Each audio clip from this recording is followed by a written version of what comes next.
Olá, mais uma edição do Narciso Machado Convida. Hoje para debatermos sobre fake news. Pois é, eu recebo aqui três queridos amigos, três convidados especiais. Recebo a doutora em Sociologia e professora universitária Juliana Almeida. Juliana, muito bem-vinda. Muito obrigado por ter aceito o convite. Muito obrigada a você, Narciso. Me sinto muito honrada de estar aqui participando desse debate tão importante e do lado de pessoas tão ilustres, né? Trago aqui também o comunicólogo e especialista em marketing, Lúcio Flávio. Lúcio, obrigado por ter aceito o convite. Muito bom dia. Obrigado, Narciso. É uma honra, viu? Vai ser muito bacana o bate-papo hoje. Espero que os ouvintes gostem também. Muito massa. Hugo Sidney, eu já quase troco o nome dele porque eu tenho o número dele salvo errado no meu telefone. Disse a ele que o vício ia me levar a isso, mas não vou errar não. Hugo Sidney, ele é especialista em análise de riscos, é jornalista também e é também especialista em gerenciamento de crises. Muito bem-vindo ao Narciso Machado Convida. Obrigado por ter aceito o convite. Muito honrado pelo convite, diante desses dois grandes profissionais e dignos representantes de suas categorias aqui. Bom, gente, o interesse nosso aqui é debatermos esse tema que está na pauta do dia. Tem projetos tramitando no Congresso Nacional, estamos nos aproximando de um pleito eleitoral que é o subsequente àquele que ficou marcado no debate público com as publicações de diversas fake news. E eu vou começar com ela, que é estudiosa sobre o tema, Juliana Almeida, para que a gente possa começar conceituando. O que é que a gente pode dizer que é uma fake news? Bom, Narciso, esse tema tomou uma dimensão imensa, né, justamente na cultura digital, pela possibilidade que nós temos de difusão da informação, né, através dessa descentralização onde todo mundo produz informação. Mas, na verdade, fake news não é algo novo, né? Notícia falsa sempre existiu. Tem registros de imperadores romanos que caíram por causa de notícia falsa. Mas, antigamente, você tinha uma coisa muito mais restrita. A gente chamava muito de imprensa marrom, né, antigamente, que era aquela imprensa que deliberadamente fazia notícias falsas ou tendenciosas para privilegiar grupos políticos, ideológicos e tudo mais. Mas aquilo era muito restrito a uma região, a uma cidade, a um estado. E hoje, com a cultura do compartilhamento, isso toma uma dimensão muito grande. Então, fake news não é novidade, né? A grande novidade é a velocidade com que essas notícias elas são reproduzidas. E é importante a gente pontuar duas coisas. Primeiro, há diferença entre desinformação e fake news. As pessoas acham que é a mesma coisa, mas não é. A desinformação é o ato de você, muitas vezes, republicar algo que não é verdadeiro. Você não tem conhecimento, na sua inocência até, você acha que aquilo ali é verdade e você publica, você republica em alguma coisa nesse sentido.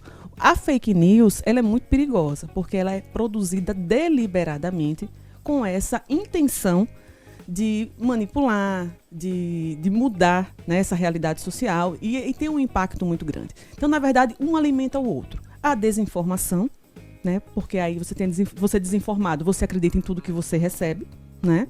Então, isso é uma questão que envolve educação e tudo mais. E a fake news se aproveita justamente desse processo de desinformação, muitas vezes, mas também como ela é feita de forma deliberada, né, realmente com a intenção de fazer algo que prejudica, que mude todo um cenário, porque fake news ela não é totalmente falsa. Você tem fake news em diversas dimensões. Você tem realmente notícias totalmente falsas, mas você tem notícias que são verdadeiras, mas elas são distorcidas. Então, há camadas. Por isso que é muito difícil da gente não é um tema fácil de identificar. Debater. Exatamente. E uma outra questão que serve de terreno para isso, que é o terreno fértil, que é justamente um conceito que ficou muito popular nos últimos anos, que é o conceito de pós-verdade. Então, o que seria esse conceito? Pós-verdade é um conceito que ele é bem complexo, mas trazendo aqui só uma definição para os nossos telespectadores e ouvintes, é aquela ideia de que aquilo que eu acredito é mais importante do que uma realidade objetiva. Então, com a possibilidade que eu tenho de emitir minhas opiniões através das minhas redes sociais, através dos dispositivos digitais que eu tenho, se eu não gosto de Narciso e eu recebo uma informação falsa, recebo informação falando mal de Narciso, eu não me preocupo muito, até pela pressa também, enfim, de saber se aquilo é verdade ou não. Mas eu combino com ele, eu gosto, eu me identifiquei com essa notícia e eu vou repassando. Então, a pós-verdade, ela tem esse princípio, né, de que aquilo que você acredita, aquilo que você acha que é verdadeiro, você não faz um juízo crítico de valor sobre a informação que você recebe e como você compactua com aquilo ali lhe agrada, você vai passando. Então, são fenômenos que vão se agregando, né, para a gente falar de fake news. E, assim, rapidamente, com relação a fake news, a gente ainda está no princípio dos estragos que ela pode fazer, né? Porque a gente já falou hoje de uma deepfake, que é uma fake news produzida de uma forma de refinamento tão grande que fica muito difícil de você exatamente definir que aquilo ali não é verdade, principalmente com audiovisual, né? Então, a gente ainda está no início desse processo, até porque tem muita gente ganhando dinheiro com isso. Meu caro Lúcio Flávio, dentro dessa fala da Juliana, o que é que você acrescentaria e qual que você acha que é o impacto das fake news na sociedade? Bom, primeiro eu concordo que não é nenhuma novidade o aspecto da mentira na sociedade. Não é nada novo. Inclusive no rádio, né, para os ouvintes e telespectadores, o Orson Welles ele teve um episódio icônico nos Estados Unidos, um episódio chamado Guerra dos Mundos, em que ele transmitiu um episódio de um livro que era dramaturgia, em que a sociedade acreditou que o mundo estava de fato sendo invadido por alienígenas. Houve toda uma comoção social naquela oportunidade em que as pessoas ligavam o rádio no meio do episódio e achavam que era uma transmissão real de que os Estados Unidos o mundo estava sendo invadido. Então, veja, o que é que a gente entende? Eu sou comunicólogo, o que é que eu entendo de fake news? É quando a nossa sociedade atual não está preparada para o potencial das redes sociais. Nós não estamos, enquanto sociedade, é um mundo muito novo, então você vê crianças participando das redes sociais que não tem nenhuma dimensão dos estragos que ela pode causar pela consequência da fala. Vou dar um outro exemplo importantíssimo. Caso da escola base em São Paulo. Jornalistas histórico condenaram precocemente por conta da fala de uma criança que havia dito que tinha sido abusada e acabaram com a vida daqueles empresários. Não só com o empreendimento, né? Não só com o empreendimento, com a vida daquelas pessoas. Então veja, não é nada... E eu estou falando, isso foi em 94, esse episódio da escola base, e 38 foi o Orson Welles da Guerra dos Mundos. Então não é uma novidade o aspecto da mentira permear o ambiente humano, mas o que é que eu acredito? Por que nós estamos tratando desse tema nesse momento? Porque o ambiente digital é muito novo, ele cresceu exponencialmente. Hoje todas as pessoas agora são interlocutores, não apenas ouvintes mais, mas interlocutores, conversam, dialogam nas redes sociais e não tem dimensão do impacto disso. Veja, a gente está falando recentemente o impacto de um mendigo que teve relações com uma moça que estava num surto psicótico, e isso explodiu a vida íntima dessa pessoa, que era casada, que tinha um marido, e esse rapaz continuou dando entrevistas como se fosse algo normal, sem se dar conta que ele poderia inclusive ser indiciado. Então, qual é o problema que eu vejo hoje? Eu acho que a sociedade não tem discernimento da arma que é uma rede social, e a comunicação tem sido feita de maneira talvez atabalhoada, a ponto de gerar consequências pouco previsíveis. Então a rede social tem um potencial muito grande, não é um problema, não é uma ferramenta que ela melhorou as comunicações, mas a sociedade precisa estar talvez mais preparada. Eu acho que tem que ser uma pauta inclusive do ensino básico, para que as crianças comecem a aprender o perigo que é você estar na rede social, de expor o seu corpo, de você falar uma brincadeira que as pessoas tenham conotação de verdade. Já tivemos casos de suicídio com isso. Nós tivemos um caso agora em Sergipe, foi anteontem, de uma pessoa que estava sendo previamente condenada de ter sequestrado uma criança de 10 anos. Perfeito. E a imprensa, inclusive, entrou nessa onda. Perfeito. Eu vi um jornalista, no momento da prisão, ele diz assim, prenderam o sequestrador da criança. Previamente falou isso. Se esse rapaz fosse pego antes pela sociedade e não pela polícia, será que ele estaria vivo pela condenação prévia? Então eu acho que a sociedade ainda não sabe o perigo e a potência dessas ferramentas. Por isso que a fake news tem sido tão debatida. Mas eu acho que não é nada novo. Eu acho que é um assunto que a gente já vive há muito tempo. Basta que a sociedade aprenda a lidar com essas ferramentas, que a gente talvez melhore as consequências disso. Hugo, no ambiente que você é especialista, gerenciar crises é algo que o fake news tem um impacto imenso. Queria que você complementasse a sua visão aí sobre fake news e colocasse um pouco para a gente sobre isso, né? O impacto dela na imagem das empresas, na imagem das pessoas. Pegando a bola que foi levantada pelos colegas aqui enquanto jornalista diplomado, depois eu vou enfatizar mais tarde a importância desse aspecto, né? Não é que seja melhor ou pior, mas tem uma relevância nesse contexto que a gente vai discutir. A teoria da comunicação, ela estuda a realidade social, né? O objeto de estudo da teoria da comunicação é o fático, né? O que está ali, o que está no dia a dia, o cotidiano, aquilo que gera consequências e responsabilidades. Como foi muito bem colocado por Juliana, a gente tem impactos que são imensuráveis. E nós viemos, na sociedade brasileira, nas últimas décadas, perdendo progressivamente a capacidade de formar cidadãos com consciência crítica. Tem tudo a ver com o que o colega Lúcio falou, educação de base, né? A nossa educação básica tem perdido espaço nessa seara de múltiplas plataformas, de múltiplas informações, do bombardeio que hoje se coloca de informação. Existem teóricos que dizem, né, que detalham que, por exemplo, uma criança de 7 anos hoje tem mais informação do que o imperador romano. Então você veja, né, o contexto de coisas que a gente vive. Nisso estão envolvidas a reputação, como bem colocado aqui o fato relatado agora por Lúcio, e principalmente a imagem de pessoas, de empreendimentos e de organizações que estão nesse contexto. Ele citou o caso emblemático, que eu acho que todos nós na Academia de Comunicação vimos, que foi da Escola Base, né? Juliana talvez não, porque é um pouco mais jovem, mas nós vimos isso, né? Nós estudamos isso na faculdade, os efeitos disso, o porquê disso aconteceu, né? Você faz o recorte específico daquilo que aconteceu, né? De um poder que a imprensa tinha, que hoje não tem mais, que hoje qualquer um, como Juliana bem colocou, ele é um emissor de informação. Então, a nossa sociedade está preparada para isso, né? Quais são os filtros que nós podemos adotar?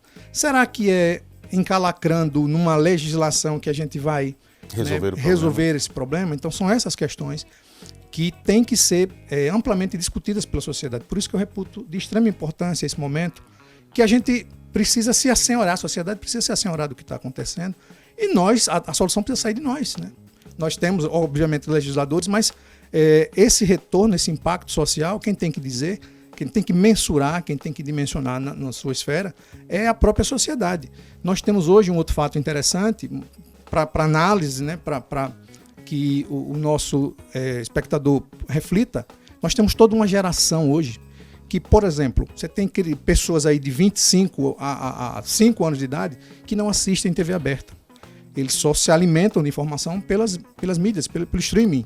Então, isso, veja, para a nossa geração é um paradigma diferenciado. A televisão, o jornal diário, ele era o paradigma. Não, saiu no jornal tal coisa. Você tinha um cronograma de 24 horas para a próxima edição. Hoje não, hoje é cada segundo. Então, como é que a gente assimila? Como é que a gente digere isso, né?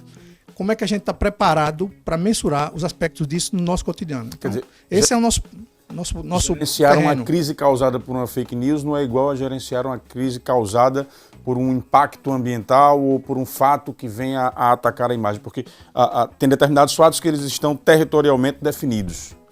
O ambiente das fake news não é um ambiente simples de você controlar. Exato, porque como a gente sabe, por exemplo, você coloca uma imagem na rede e você não sabe o fim que ela vai tomar, né? Nós temos um outro aspecto específico de organizações, por exemplo, quando você tem uma entidade, uma instituição que lança um concurso público. Vamos dizer que ele tem um fluxo, né, de usuários na faixa aí de 500 a 1.000 por dia.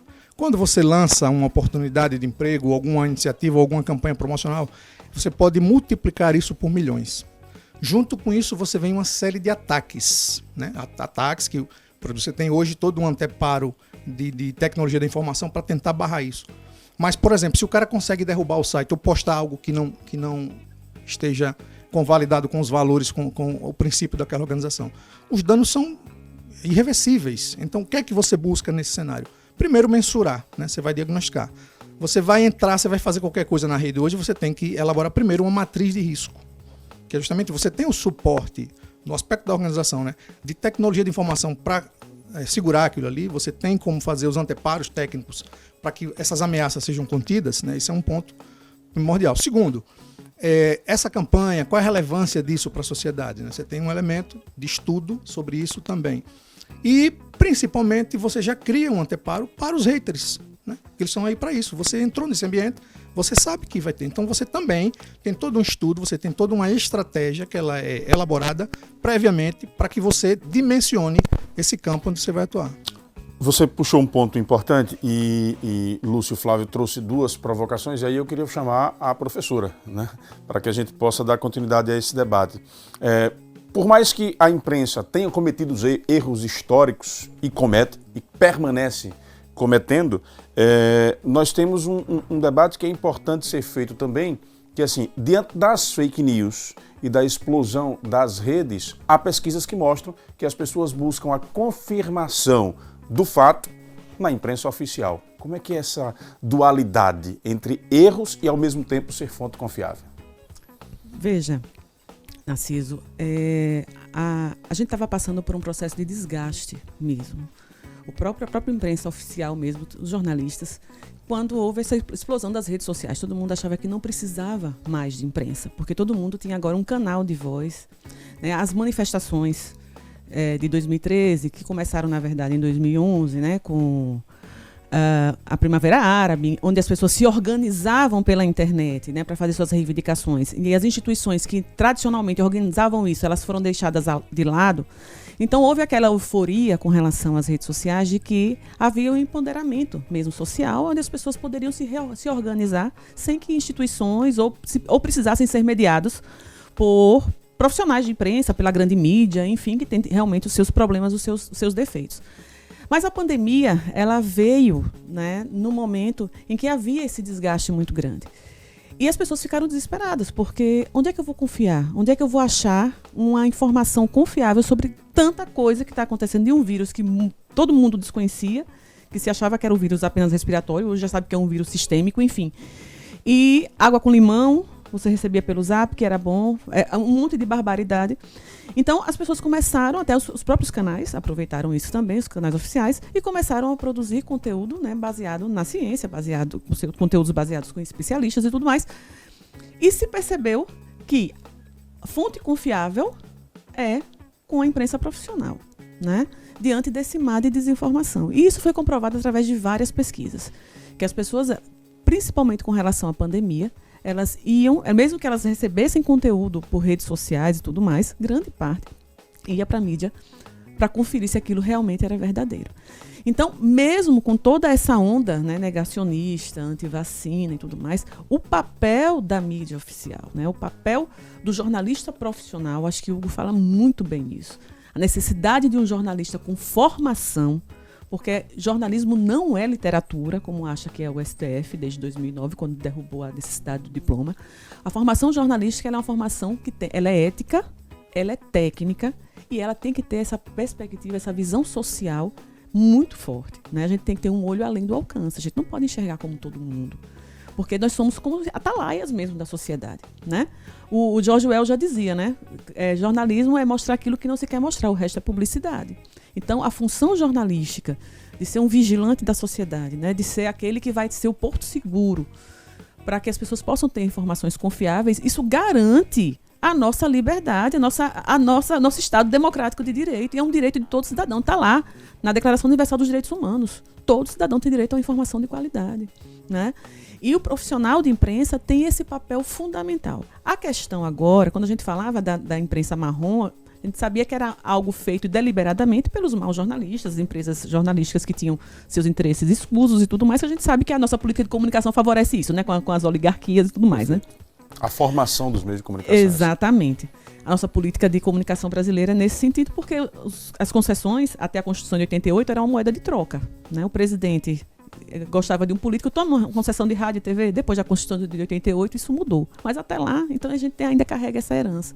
O problema é que hoje fake news não é feito só para o jornalista, né? Então você não sabe a origem. É muito difícil você rastrear. Qualquer um pode fazer. Qualquer um. Então fica muito difícil a gente determinar a fake news feita por jornalista e a fake news que é feita por qualquer um, né? Que tenha um conhecimento, que tenha uma intenção. Na verdade, nem conhecimento, tem uma intenção e eu faço isso. Então, a dimensão ela se torna infinitamente maior. E como eu disse, a fake news ela tem camadas, né? E a gente tem que estar muito vigilante a isso. Porque, como disse bem o Lúcio, a gente não tem uma educação digital para poder lidar com essa novidade. É tudo muito novo. A gente vive hoje na era da informação. A gente vive uma nova revolução. Como foi a Revolução Industrial, lá no final do século XIX, a gente vive agora a Revolução da Informação. A humanidade não vai ser mais o que era. Mas a gente está no processo Né? A gente está no olho do furacão, exatamente. A gente não tem como olhar isso como um distanciamento. A gente não sabe como é que vai estar a relação com rede social daqui a 5 anos. A gente não tem como projetar um mercado de comunicação, qualquer mercado daqui a 5 anos. Porque a velocidade com que a tecnologia vem ofertando possibilidades, isso é absurdo. E a gente não está, como bem disse Hugo, a gente não consegue processar tudo isso, né? Então, assim, a gente não vive numa sociedade digital ainda, a gente está nesse processo, ainda há desertos digitais, ainda há uma desigualdade de acesso e tudo mais, mas é justamente essa questão da educação digital que já tem que ser começada com urgência na escola básica, porque hoje criança de 2 anos já vive com o celular para cima e para baixo, para que a gente possa formar uma nova geração que saiba lidar com isso, porque a nossa não consegue. Lúcio, qual a importância para você desse processo da formação dos profissionais de jornalismo, dos profissionais de mídia e da imprensa oficial dentro desse processo? Bom, eu acho importantíssimo a formação, né? Eu sou comunicólogo, sou graduado em comunicação social com habilitação em publicidade e propaganda. Eu tenho DRT de jornalismo, apesar de eu ser apenas um colunista de alguns jornais, eu não faço matéria jornalística. Mas eu queria fazer um parêntese aqui, comentário da colega, porque eu acho que o jornalismo, nos tempos que vivemos hoje, né, e todos nós vivemos isso aqui, porque estamos vivendo um momento político que se inclina para essa provocação. A colega citou uma expressão que talvez eu possa me enquadrar. Ela falou negacionista. Então veja, eu posso em alguns momentos ser enquadrado por alguns jornalistas como antivacina ou negacionista. E perceba que é o mesmo jornalismo que fala no despiora, que fala no presidenta. Então, o que é que eu penso? O jornalismo de opinião se misturou com o jornalismo que ela citou aqui, que é o do fato noticioso, que ela falou, como o autor disse, é aquilo que você vai falar, que ninguém quer falar, que qualquer outra coisa diferente disso é publicidade. Então, quando você mistura a tua opinião camuflada como forma de notícia, quando você abre uma matéria e diz a economia despiora, isso está muito longe de ser jornalismo. E aí a gente leva a sociedade a refletir, porque hoje nós vivemos um momento em que a sociedade não acredita na maior emissora do país. Isso é uma temperatura que precisa ser estudada. Como assim? A maior estrutura de jornalismo que existe no nosso país hoje está desacreditada e pessoas preferem acreditar, por exemplo, numa postagem de rede social do que nessa citada emissora. Então, há uma crise de verdade, como a colega falou, pós-verdade, em que você vai selecionar aquilo que você quer acreditar. Qual é a base disso? É a fonte. A base agora é a fonte. Então tem jornalista, por exemplo, que as pessoas não acreditam mais. Tem jornalistas de uma certa emissora... Que as pessoas ou que setores da sociedade não acreditam. Sim. Vai muito da inclinação ideológica. Perfeito. Então, por exemplo, veja, saiu... Vamos falar objetivamente, porque se a gente for para o cientificismo, talvez muitos dos ouvintes não entendam. Mas vamos lá. Saiu agora uma notícia que os militares estavam comprando Viagra. Veja, o tamanho do absurdo que você faz uma matéria dessa natureza, obviamente intencionada a machucar o seu lado ideológico contrário. Porque as pessoas normais que vão ler essa matéria não sabem que o exército tem hospitais, por exemplo. Então falava-se prótese peniana, Viagra, leite condensado. Quem não lembra do leite condensado, que dizia que é para comer o leite condensado, quando na verdade era para fazer alimento nas cozinhas. Então, eu li uma matéria recente que falava assim, sobre uma ex-assessora do presidente quando ele era deputado. A assessora do gabinete do deputado federal afirma que nunca foi a Brasília. Como se quisesse dizer, era fantasma. Como é que ela é assessora do deputado federal e nunca foi a Brasília? Mas óbvio que não. Quantos deputados federais precisam ter assessores nas suas bases, inclusive nos interiores, para descobrir o que é que está se passando, porque ele está lá passando a semana em Brasília? Como é que ele vai representar o Estado de Brasília? Então, eu acho que nesse momento a gente vive um jornalismo que se inclinou, e não é só o jornalismo não, porque eu defendo a minha área de comunicação e eu não generalizo não, eu sou comunicólogo e eu sei que existem grandes profissionais, grandes estudiosos, mas isso está misturado na sociedade, existem professores que estão misturando a sala de aula como militância ideológica, existem magistrados da nossa justiça, né, dos tribunais superiores inclusive, que estão misturando ideologia com judiciário, e assim como o jornalismo está vivendo isso. Então eu acho que nós precisamos entender o que é que a sociedade está pensando diante do que está acontecendo. Peraí, o cara está colocando... Eu fui vítima disso na campanha eleitoral, Marciso. Na campanha eleitoral, olha o que aconteceu. Publicaram 2 sites daqui.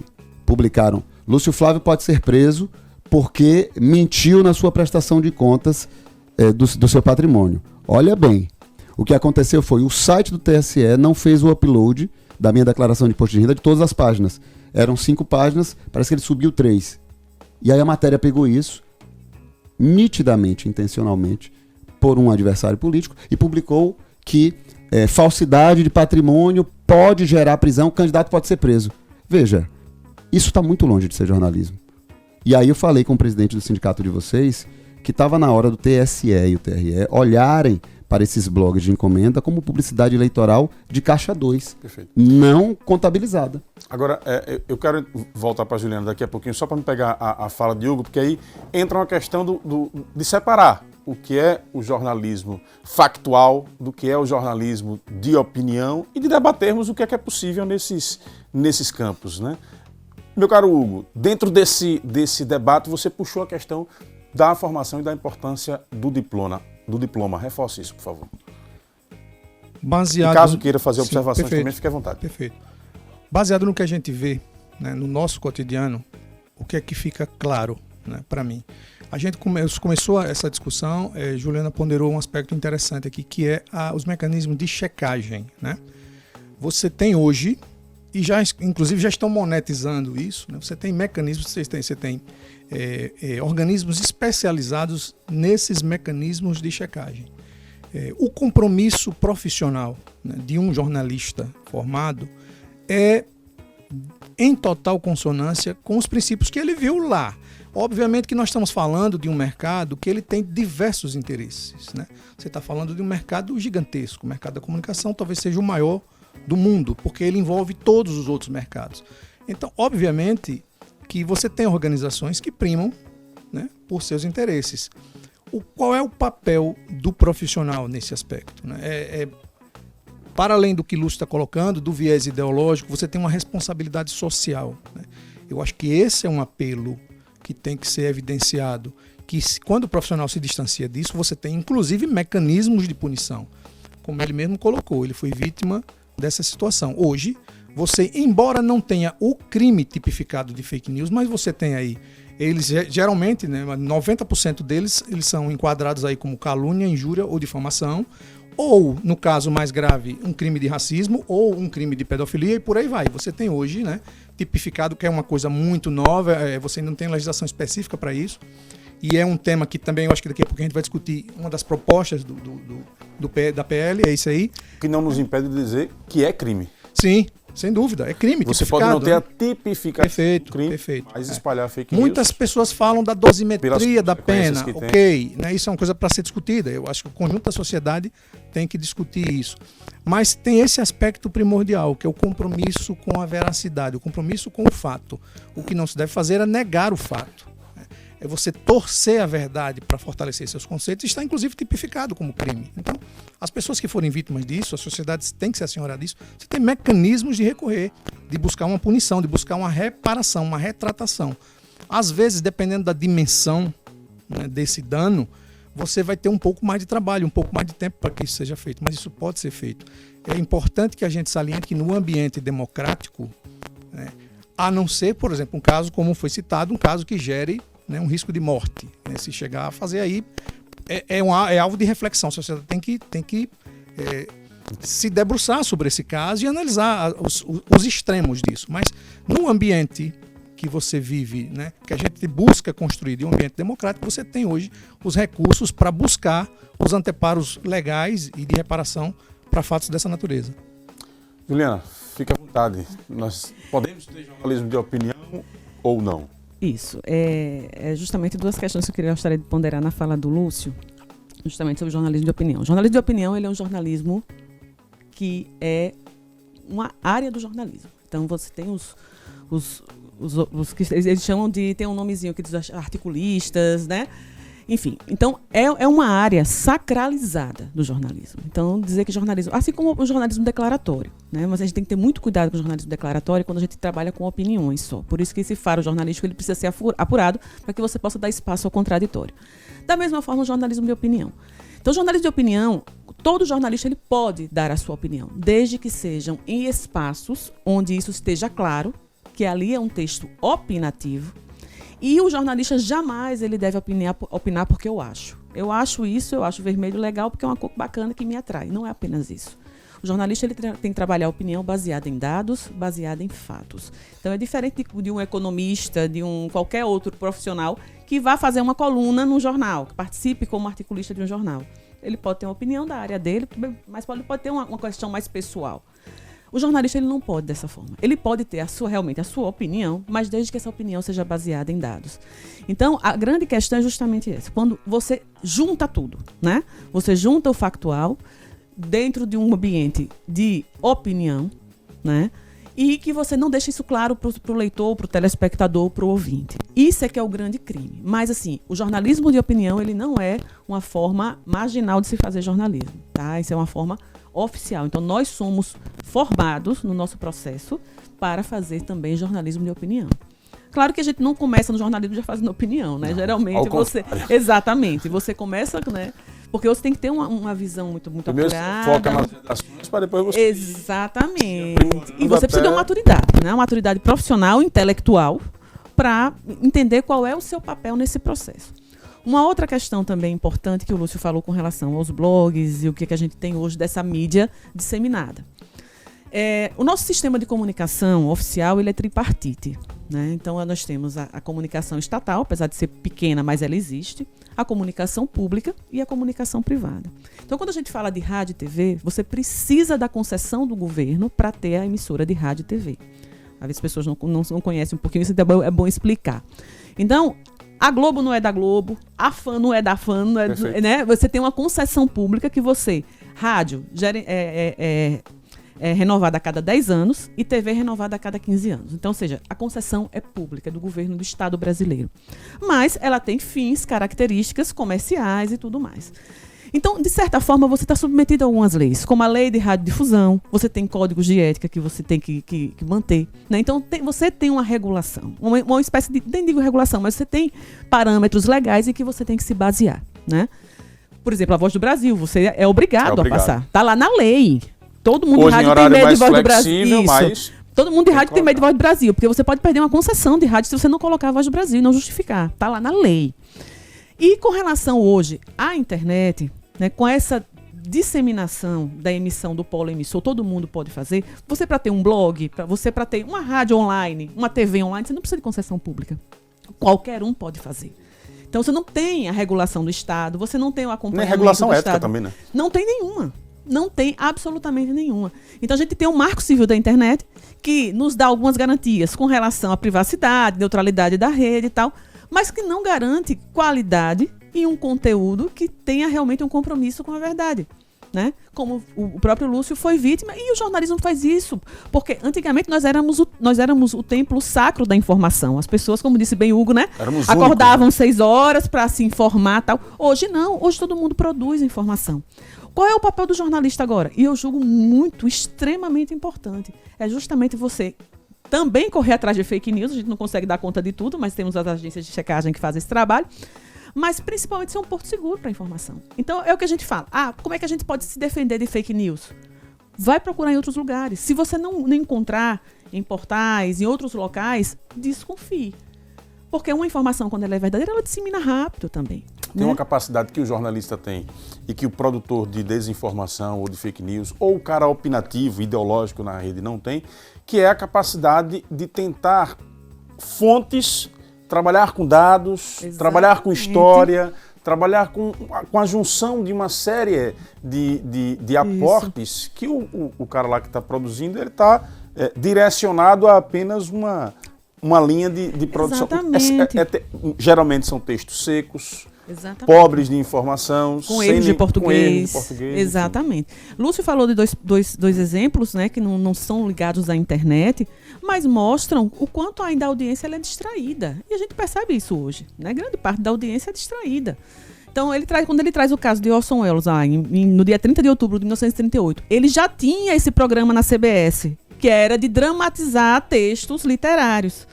E foi na véspera do Halloween, né? O americano é muito medroso, e ele pegou esse texto do G. Wells, que é um autor inglês, chamado A Guerra dos Mundos, em que os marcianos invadiam a Terra.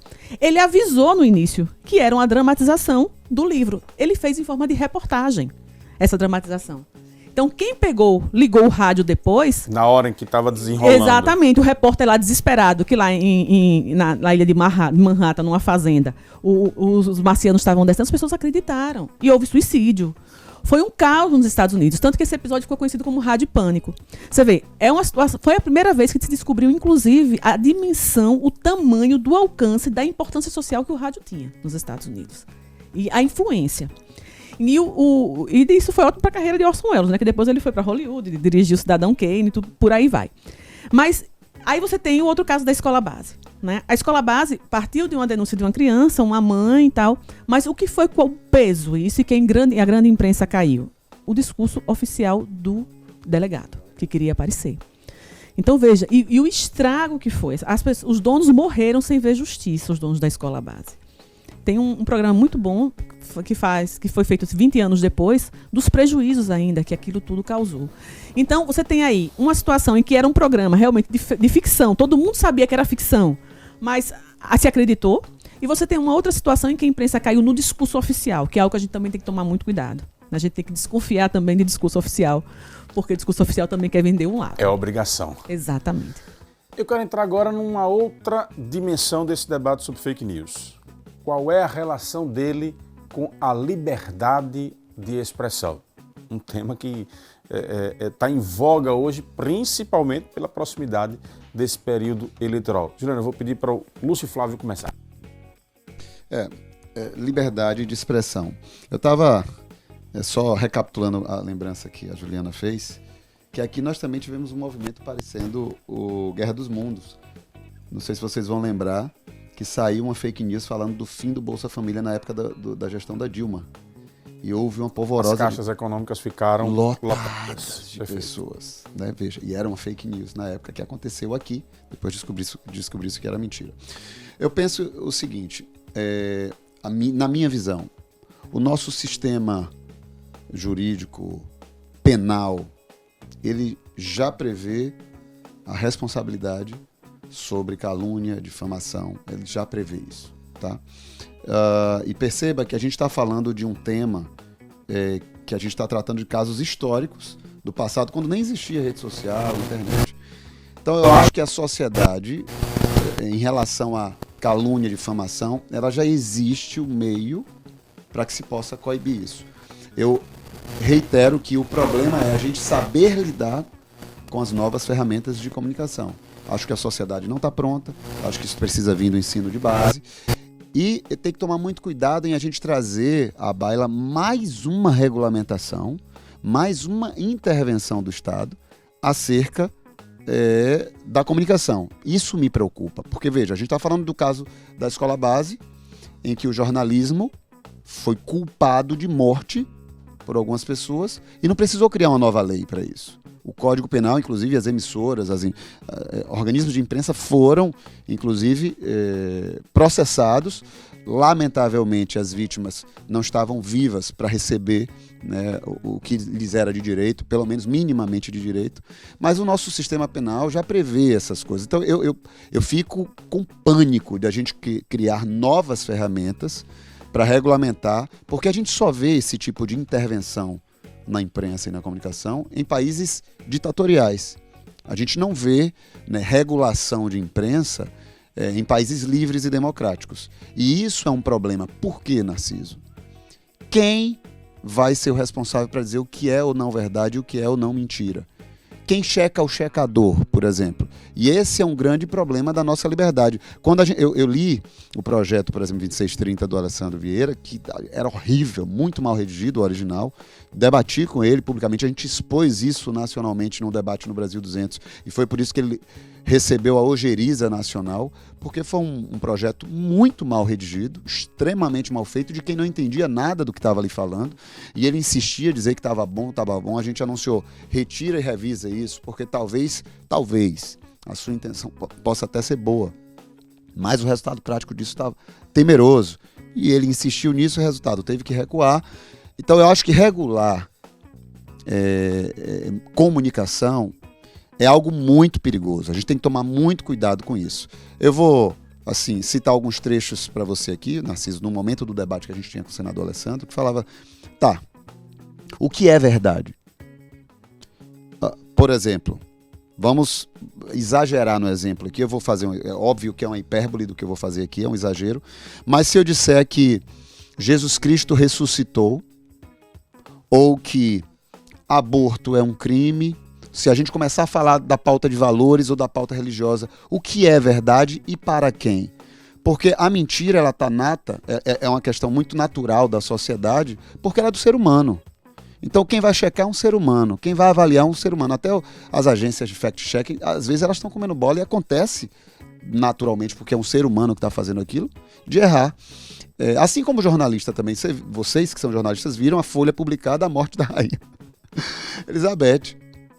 Uma barrigada absurda de uma publicação feita por uma pessoa e que todo mundo sabe que não é verdade. Eu tenho muito medo, né, dessa história de você avaliar o que é verdade ou não, especialmente como nesse PL aqui, ele faz isso de forma prévia.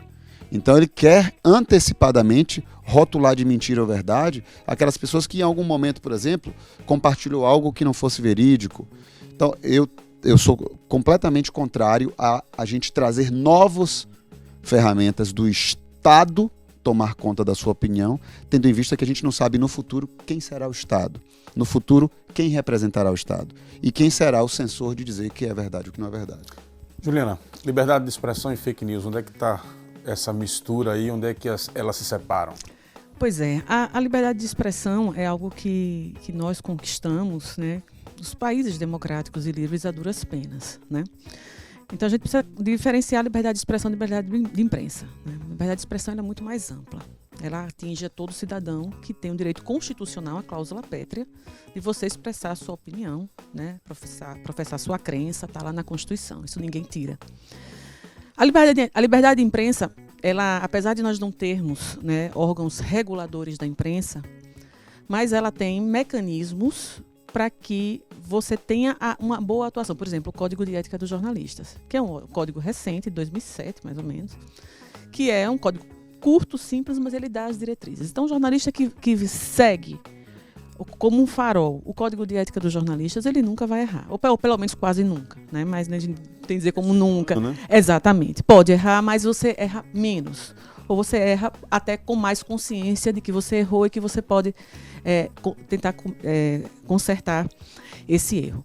Então, a liberdade de expressão, ela é algo que nós, enquanto sociedade, conquistamos. Enquanto a sociedade democrática, liberal e tudo mais, nós temos esse direito. Mas a liberdade de expressão, ela é condicionada ao outro, né? Ao outro. Ou seja, até onde sua liberdade de expressão vai ferir o direito do outro. Então, essa dimensão ela precisa ser respeitada. E uma outra questão que envolve o jornalismo é que nós não somos regulados. Então, nós não temos sequer uma lei de imprensa. Nós tínhamos uma lei de imprensa, que era da época do regime militar, essa lei não existe mais. Havia um projeto de uma nova lei de imprensa, mas o deputado não se reelegeu, essa lei está engavetada.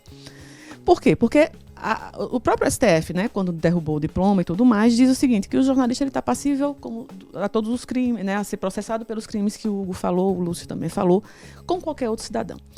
A questão é, nós, enquanto jornalistas, você não deixa de ser jornalista se você publica uma notícia falsa.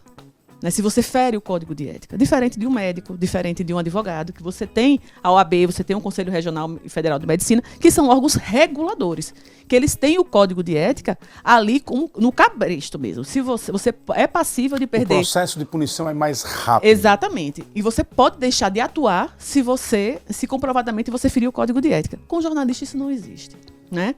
E que a gente não é preparado, enquanto sociedade, né, enquanto educação, como bem falou o Lúcio, de pensar em uma regulação de mídia. Porque se você fala hoje de regulação de mídia, você vai falar realmente de censura. O ideal, que seria maravilhoso, que também a gente não está preparado para isso, a gente tem que preparar as próximas gerações para isso, é você pensar em um controle social.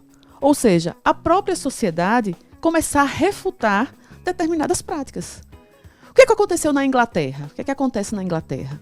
Depois da morte de Lady Di, por causa de paparazzis, e olha que lá tem um dos grandes tabloides do mundo, né? Daqueles jornais sensacionalistas. A sociedade inglesa, ela refuta, ela teoriza qualquer tipo de informação que coloque a família real dentro de uma situação constrangedora. E eles consumiam muito isso.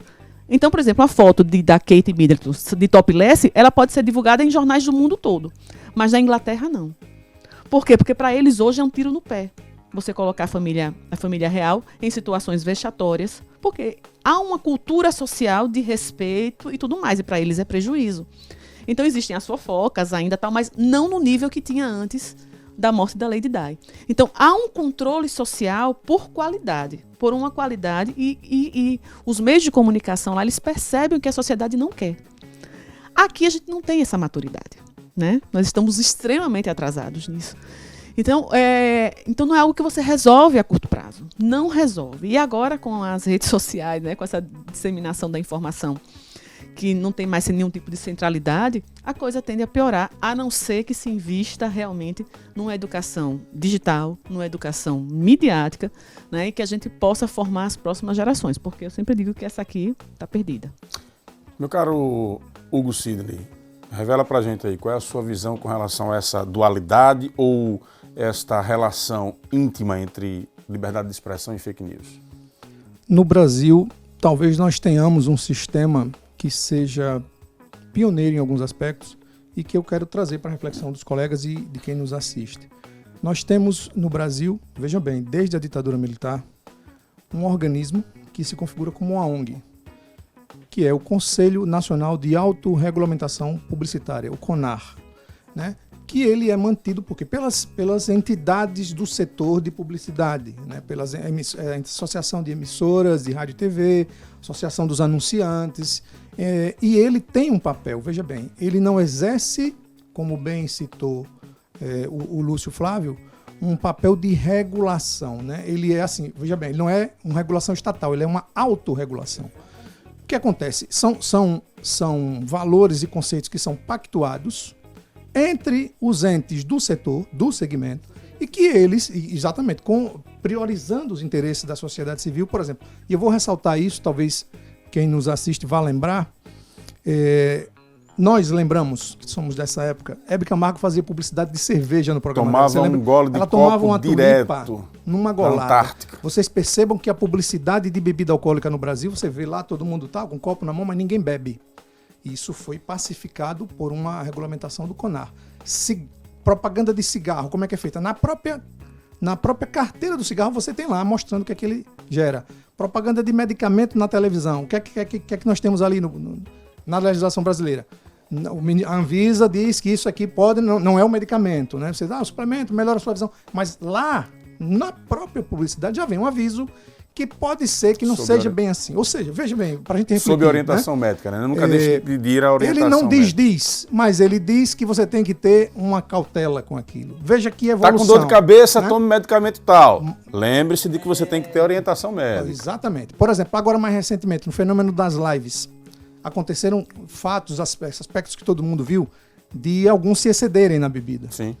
O CONAR já atuou, muita gente já está chiando. Olha, se fizer live, se a cerveja for patrocinadora do evento, você não pode bebê-la lá. É uma live na sua casa, não é patrocinador, você pode encher a cara, pode cair. Não tem nenhum tipo de publicidade ou propaganda, você fique à pode vontade beber e para cair. consumir. O que é que ele está dizendo ali? O que é que ele está nos dizendo? Né? Que aquela mensagem, que aquele meio de comunicação está nos passando, ela tem um controle. que é pacificado entre aqueles que estão ali. Então, o terreno da internet ele é muito complexo, né? O nosso tecido social no Brasil é altamente complexo. E eu tive a mesma angústia que o Lúcio teve quando eu comecei a ler o texto da PL. Eu disse, meu Deus, tem alguns momentos que chega a ser poético, mas nós vivemos no Brasil. Nós não precisamos de mais uma lei. Perfeito? Então, essa... E nós teve essa discussão muito profícua que foi feita, que redundou em outras, que já está tendo outras, que já vão criar comissões temáticas, que eu acho que a sociedade precisa participar disso, mas nós temos no Brasil um mecanismo como o CONAR, que é semelhante ao que já existe, por exemplo, em países como a Inglaterra, né? Nos demais países europeus e nos Estados Unidos. Eles estão dando um outro recorte específico, mas o que é que eu vejo? O braço estatal regulando uma atividade, precificando, metrificando, não é uma coisa boa para a democracia. Eu não enxergo como sendo uma coisa positiva, porque nós não precisamos mais disso. O que nós precisamos é aprofundar esses mecanismos de autorregulação, de entendimento, de trazer a responsabilidade para quem emite, né? Da mesma forma como ficou claro, o jornalista que se exceder, ele sabe que ele vai responder. Você tem um viés da ética, né? Temos um código de ética, nós não temos um código de moral. Para né? setores da sociedade, a regulação da comunicação é vendida como censura. E parte dos jornalistas profissionais querem algo que regule mesmo, que nos traga parâmetros, que nos traga limites, né? Porque dessa forma você vai qualificar quem tem a perspectiva profissional. Exatamente. Você vai fazer, por exemplo, de muros, pontes. Perfeito. Você vai qualificar esse debate com a sociedade, você vai qualificar essa produção de conteúdo. E o próprio mercado vai se regular. A gente tem hoje, nas mídias streaming, você tem conteúdos de extrema qualidade jornalística e você tem coisas que você descarta quando você lê o título, né? E esse poder está na mão de quem? Tem que estar na mão do povo, tem que estar na mão do consumidor. Então, você tem que ter mecanismo de regulação, mas a gente tem que favorecer cada vez mais, né, esse aspecto que evidencia a qualidade, o compromisso de quem busca efetivamente evoluir nesse contexto. E aí eu queria para que a gente pudesse fazer um processo didático para quem está nos assistindo. Como identificar uma fake news na sua opinião, Lúcio? Bom, primeiro eu queria parabenizar o Hugo. Sensacional colaboração e contribuição que foi dada. Eu acho que esse programa tem que ser assistido pelo senador Alessandro Vieira, para ele entender um pouco, né, a bobagem que ele está fazendo com a provocação e insistência disso. O Hugo falou bem a minha área, o CONAR, eu atuei inclusive aqui trazendo representantes do SEMP para tratar sobre essa autorregulamentação do mercado publicitário, que é corrimão do jornalismo, é comunicação social. Sensacional esse projeto, eu acho que a gente sai aqui com unanimidade de que a sociedade precisa formar consciência da base, né? Até porque, sabe, Narciso,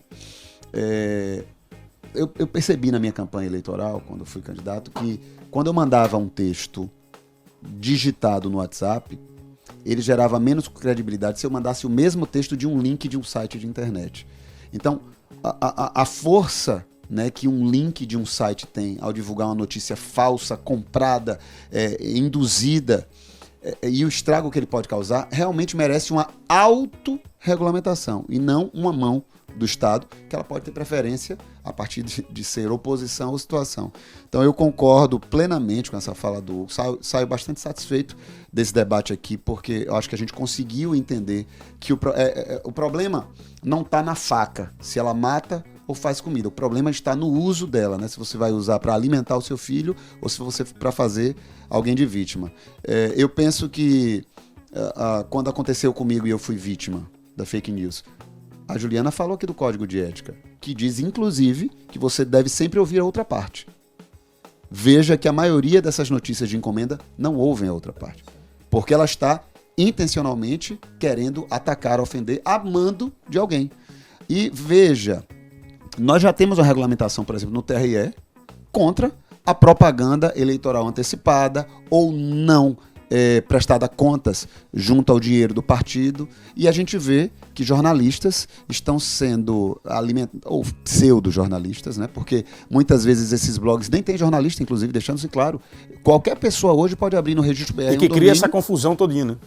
Olha aí, eu falei com o ex-presidente do sindicato daqui de jornalistas, falei, qualquer pessoa abre um domínio na internet, Sergipe Notícias, pronto, não precisa de jornalista, ele pega a release do político de estimação, reproduz e acabou, sem nenhum compromisso. E o melhor de tudo, ou o pior de tudo, ganha dinheiro com isso. Ganha dinheiro com isso, um dinheiro que não é declarado, por exemplo, na prestação de contas eleitoral, está passando aí a largo. Então, eu acho que regulamentação nós já temos até demais. O que nós não temos? Nós não estamos ainda preparados para essas novas ferramentas. Por exemplo, o TRE não está preparado para lidar com isso.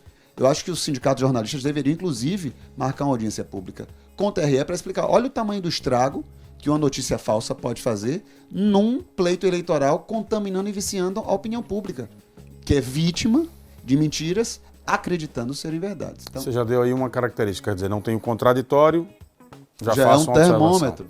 Juliana, como identificar uma fake news? É desconfiar sempre, né? De onde ela vem, às vezes até a própria estrutura do texto, né? É um texto muito mal feito, com muitos erros de português. Geralmente as fake news elas têm títulos sedutores, porque ela quer pegar justamente aquele que está com pressa e se identifica com aquela informação e vai repassando aquilo ali sem sequer abrir muitas vezes o link. Então, desconfiar de textos muito apelativos, muito sensacionalistas, textos muito adjetivados, né? Porque você já sabe. Uma das premissas do nosso jornalismo é que a gente deve utilizar o mínimo de adjetivo possível, porque se você adjetiva, você partidariza. Então, se você encontra um título dizendo que o maravilhoso, o fantástico, o sensacional, você já desconfia, né? Então, eu acho que isso é uma das coisas mais importantes para pegar justamente aquela pessoa que quer ter uma boa informação, mas ela, efetivamente, de alguma forma, ela vai acabar recebendo a notícia falsa. Já pelo título, você já desconfia, tá? Se o título for objetivo, se ele for informativo, você pode até seguir adiante, abre, vai ver lá se a fonte é confiável. Ah, eu não conheço esse site, eu não conheço esse...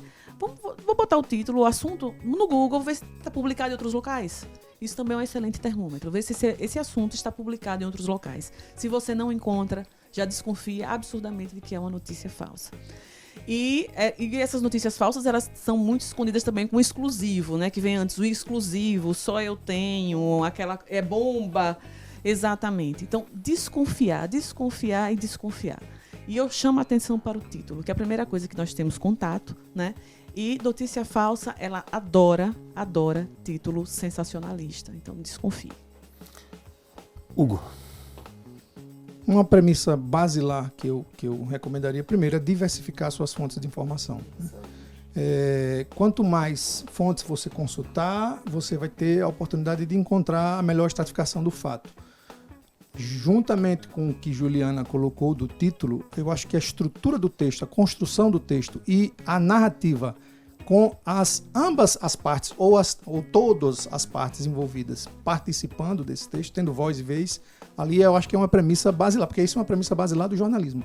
Você ouvir as partes envolvidas. Quando o texto não tem isso, acho que a pessoa até tem que ter um certo critério. Agora, eu não vejo outra alternativa a não ser a gente ter a diversidade que a gente tem. Você ter a opção, como eu coloquei antes, você tem aí acesso a excelentes conteúdos jornalísticos e tem outros que você já vê no início que não é uma coisa que vai colaborar, né? Você tem aqui aquele elemento de detração do tema que está sendo colocado, né? De abordagem rasa da coisa. Então, por ali você já vê que provavelmente não vai contribuir com a formação do seu juízo de valor sobre aquele tema. Então, eu acho que o elemento principal hoje é a qualidade e a quantidade de conteúdo que a gente tem acesso nas mídias hoje em dia. Então, mais do que nunca, é a pessoa diversificar suas fontes de informação. Não vai dar tempo para hoje, até porque o tema é muito...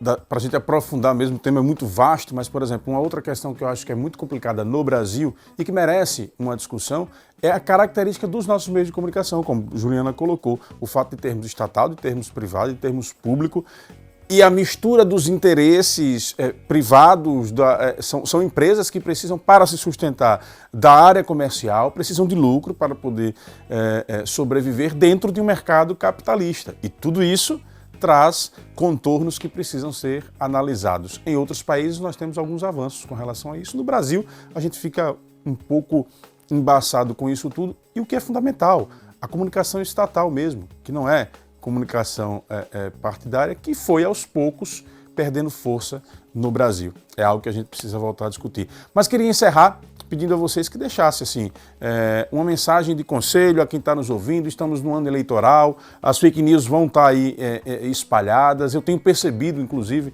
nas últimas semanas, um volume maior dessas publicações. Inclusive, coloquei em minha página no Instagram essa informação. Aí veio um perfil anônimo para debater. Eu disse, olha, desculpa aí, mas tratar debate de fake news com perfil anônimo não dá, né? Bloque e vamos seguir em frente, né? E não é censura, viu, gente? É página pessoal, não é página pública, enfim. É uma outra discussão que muitas vezes as pessoas se confundem, né? Apesar de ser um espaço público na internet, mas aquela página que é minha, que é privada, é um espaço meu. Eu dou acesso à visibilidade a quem eu quero dar espaço. É diferente de ser um órgão público, de ser um órgão de imprensa, enfim. Vamos convidar para uma segunda etapa aí para a gente aprofundar esses temas. Quem sabe, inclusive, pensando num programa um pouco maior, olha, já estou viajando aí, viu, produção?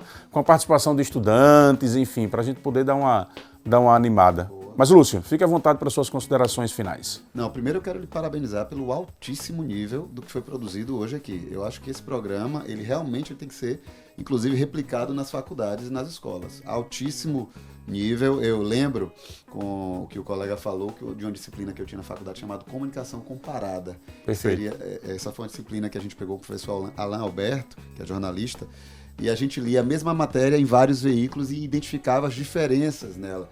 Eu acho que é um excelente exercício para quem está assistindo a gente. Compare a notícia, procura no Google, é muito fácil você achar outras fontes, né? Acho, e aí essa é a minha opinião, que o Alessandro Vieira entrou numa seara legislando em causa própria. É um político hoje em Sergipe que tem uma altíssima rejeição nas redes sociais e por conta dessa blindagem, diga-se de passagem, um senador que se elegeu através das redes sociais, agora quer regular e legislar as redes sociais, especialmente em período eleitoral. Então acho que é lamentável essa inclinação de legislar em causa própria com sugestões de propostas no PL de coisas que inclusive já existem. Então ele pede para que um perfil seja verificado, que seja identificado. Já existe isso. Que uma publicidade patrocinada seja identificada. Já existe isso. Então a gente percebe que é tipificar criminalmente para prender uma pessoa por uma questão de opinião. Então eu quero agradecer, parabenizar, foi muito bom e estou à disposição para os próximos convites. Me sinto honrado de estar ao lado aqui dessa bancada. Juliana, fica à vontade. Obrigada, Lúcio, pelas palavras. Eu também gostaria muito de agradecer a você, Narciso, pelo convite. É sempre bom a gente conversar com as pessoas, né? A gente que fica muitas vezes na academia e conversa com... Eu faço parte dessa formação desses profissionais de comunicação e eu sou professora de ética. Então, eu tenho muito essa preocupação, né? A gente sabe que... Quem foi seu aluno sabe disso. A gente sabe que a gente não muda um paradigma, um modelo social de um dia para a noite. Isso é um trabalho muito pequeno, né? Então, para pensar hoje, por exemplo, como a sociedade inglesa, ela se relaciona com os meios de comunicação lá, que são públicos, né, em sua essência. Isso foi um processo histórico de construção de séculos, né? E a gente ainda está a gente é muito novo, a gente só tem 500 e poucos anos, né? Então a gente é muito novo para isso. E nossa sociedade ela é muito inexperiente nesse sentido. Mas só com relação... então é um trabalho ainda que pode envolver ainda algumas gerações, mas a gente precisa começar, né? E esse desenvolvimento tecnológico absurdo que a gente vive vai impactar, já está impactando nossa vida e vai impactar com certeza as próximas gerações. Eu só gostaria de ressaltar, nem toda notícia falsa é completamente falsa, né? Então as fake news elas se alimentam também daquilo que é verdadeiro para distorcer essa realidade. Então é importante que as pessoas sejam vigilantes com relação a isso também. Então não ter aquela ideia de a notícia falsa ela é completamente falsa. Muitas vezes não é.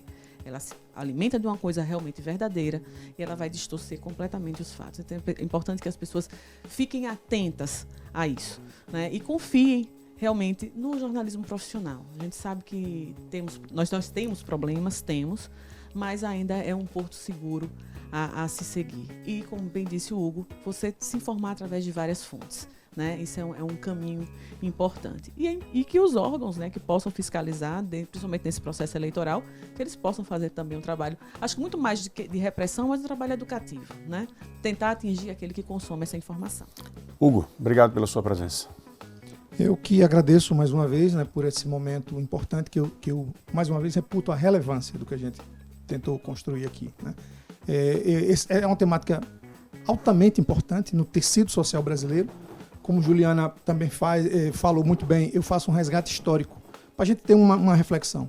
Há pouco mais de 120 anos, nossos ancestrais iam para a praça pública verem os negros serem torturados nos pelourinhos da vida que ainda existem por aí. Isso tem uma janela histórica de 120 anos, que não é nada numa geração de 500 anos, né? Quando você contrasta, por exemplo, com o ambiente europeu. Então, nesse tecido social diverso, complexo que nós temos no Brasil, talvez o nosso digno parlamentar não fez análise de risco daquilo que ele propunha.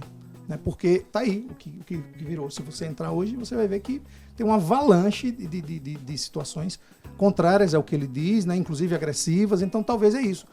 A mediação de conflito entraria para dizer, olha, peraí, vamos fazer uma análise do que a gente tem. Você está no Brasil. Né? Você tem um conteúdo muito diverso. Como eu digo, é uma coisa que eu aprendi com os assistentes sociais, a analisar esses contextos que nós temos na nossa sociedade, essa variabilidade de opiniões que nós temos hoje. E eu aqui, mais uma vez, agradeço por estar com a doutora Juliana, de quem eu sou admirador, do Lúcio também pela postura, por defender suas ideias, que é importante no ambiente democrático. Você ter essa diversidade de debate, ele é um cara que debate de forma qualificada, né? E eu trago aqui para lembrar uma frase que o nosso legendário Marcelo Deda sempre usava. Disse, a maior invenção do homem não é o foguete, não é o avião, é o diálogo. É a capacidade de debater ideias com pessoas que pensam antagonicamente, né, diferente de você, e você chegar a consensos, a estabelecer acordos. Então, mais uma vez, derrubar muros e construir pontes. Estamos aí. Muito obrigado pela oportunidade. Eu que agradeço por esse presente que foi dialogar com vocês aqui. Espero que voltem mais vezes quando convidados. Quero agradecer a você que nos acompanhou aqui pelo portal Fã F1 no YouTube. Sugira, entre em contato conosco, trazendo aí temas que a gente pode colocar aqui no Narciso Machado Convida. Voltamos na próxima semana. Obrigado pela sua companhia.